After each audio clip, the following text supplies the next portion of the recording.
It is Thursday, April 16th, 2020, and you are tuned into DIRTRACKR Daily. I'm Justin Fiedler. Last night, FS1 ran another Wednesday night iRacing show. This one included UMP modifieds at Volusia in a sports car race at Lime Rock Park.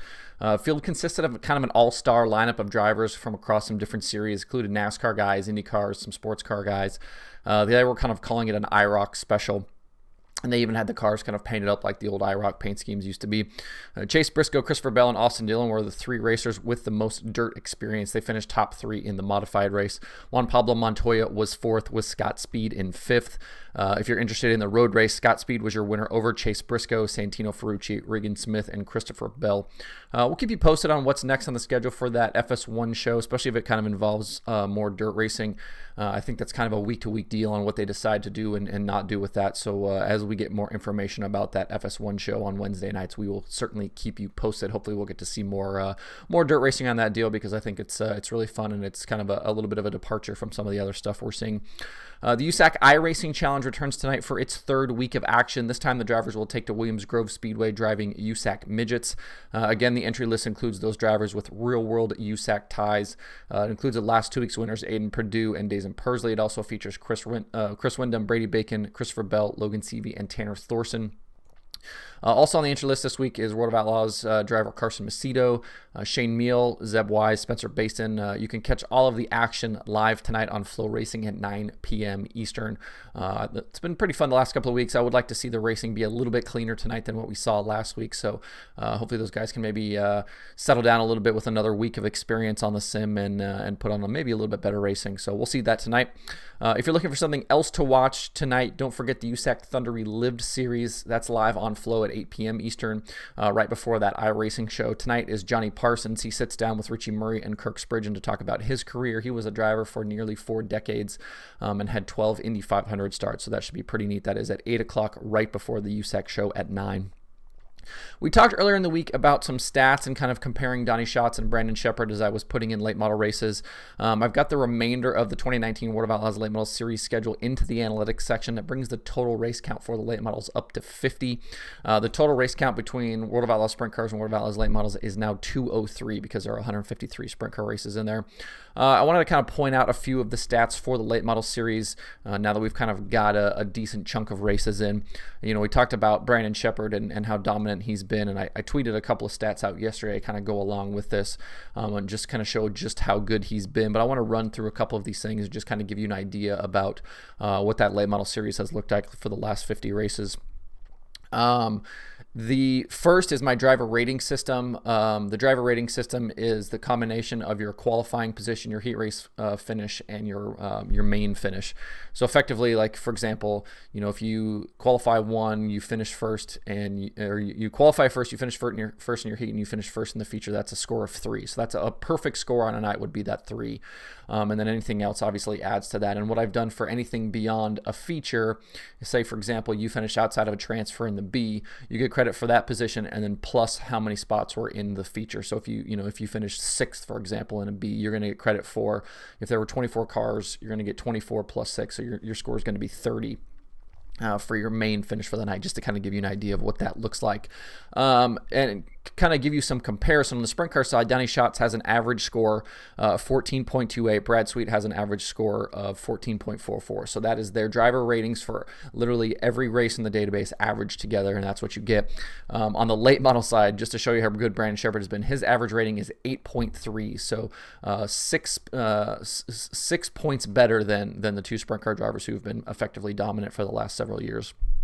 Chris Madden is second on that list. His score is 16.31, so nearly double that of Brandon Sheppard, again, to give you an idea about how good Sheppard has been. As for wins, Sheppard has 19 total over the last 50 races. Only 4 other drivers have multiple wins in the last 50 races. They are Jimmy Owens, Chris Madden, Brandon Overton, and Shane Clanton. 18 total drivers have won races over that period. Brandon Sheppard has an insane 45 top 5 finishes in those 50 races. Darrell Lanigan has the next most with only 24. I shouldn't say only 24. 24 is still a very good number, but when you compare it to what Sheppard has done, it almost looks small. And then in those 50 races, Sheppard has 48 top 10 finishes. The guy's only finished outside the top 10 twice. over that span, which is, again, just bananas what he's been able to do. Darrell Lanigan, Ricky Weiss have the next most top 10s with 37 each. As for average finish, Sheppard is tops there as well. His average finish is 3. The next closest driver with a decent amount of starts is Ricky Weiss. There's a lot of guys kind of further up there because it doesn't filter out based on how many races you've done. So like if you've only run a single race and you finish 3rd, then obviously you're going to be pretty high up there. But the next driver on that list that's got, you know, a good number of starts with an average finish is Ricky Weiss. His average finish is 7.68. Laps led and money totals for these are incomplete. The money is also incomplete on the sprint car side. There's several races in there where I don't have money for in terms of that, you know, the feature money and things like that. And the same is true of the late models now. And also I noticed that a bunch of races for 2019 don't have lap leaders in them, so I don't have that information. So if you look at those laps led stats, it's only for the handful of races that actually have laps led numbers for 2019. I'll take a look around and see if I can find some more information about that. If I can, I'll try to add those where I can find it. But right now, just understand that those numbers are incomplete. The driver that passes the most cars in the features is Brent Larson. His feature plus minus is a sizable 144. That's basically the difference between your starting position and your finishing position, whether you go up or down in the feature. Chase Youngins is next with 136. Ricky Weiss and Dennis Erb make up the most spots in heat races. They each have a plus minus number of 34. Sheppard also tops the best average finish by track size. It's basically like whatever track sizes are available and then what your average finishes are over that span. There's 4 sizes listed on there right now. Sheppard has best average finish on all 4 of them. Next on the plan for analytics, I'd like to continue adding races for the late model series. I'd like to get the 2018 results in as well, like I have for the sprint car series, kind of make that a little bit more even comparison between the two. And kind of looking at it, I've got data right now on probably somewhere around 900 drivers. I don't think I'm quite to 1,000 yet, but somewhere in that 450 for each series in terms of the number of drivers that have competed in the last couple of years. So a lot of information on there, a lot of data points, and I would like to continue, kind of expanding on some of those available stats, and I'll dig a little bit more into some of these numbers and we can look at things like, where guys started in races and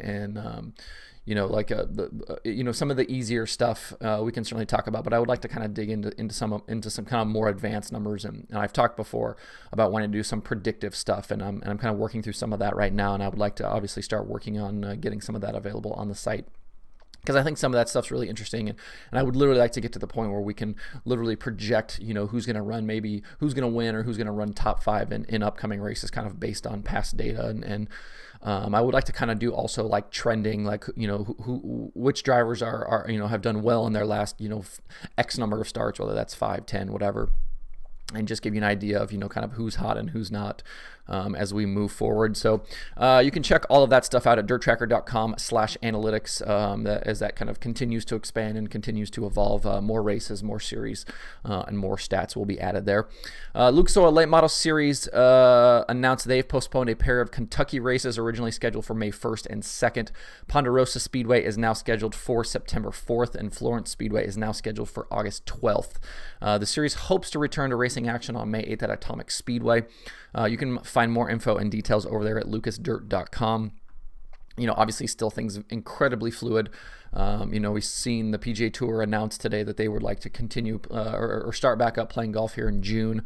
And I know a lot of the series and a lot of the sports leagues are hoping to get back sooner rather than later, but situations continue to be incredibly fluid. So we will keep you posted on all of that as things change and evolve, and hopefully we can get back to some actual racing here fairly soon. That's the show for today. Hope everybody has a good Thursday. You can find DIRTRACKR Daily on Apple Podcasts, Spotify, Stitcher, or where you get podcasts. Please subscribe, leave me a review, tell your friends. You can also watch the show every day on YouTube and Facebook. You can email the show at info@dirtracker.com. You can follow along with the show at facebook.com/DIRTRACKR and the website, twitter.com/DIRTRACKR, DIRTRACKR.com, and you can follow me on Twitter at Justin_Fiedler. You can also sign up for the DIRTRACKR weekly newsletter. If you kind of want like that one page on DIRTRACKR where all of this podcast stuff lives, you can visit DIRTRACKR.com/daily, and that has literally players for all of the episodes we've done up to this point. The 45 or 46 episodes are all there. And then including, it has links to the YouTube page, Apple Podcasts, Stitcher, Spotify, all of those are there, plus the email address and things like that. So that kind of clearinghouse page for the podcast, DIRTRACKR.com/daily. You can find all of that stuff there. Thanks everybody for tuning in. We will see you tomorrow on DIRTRACKR Daily.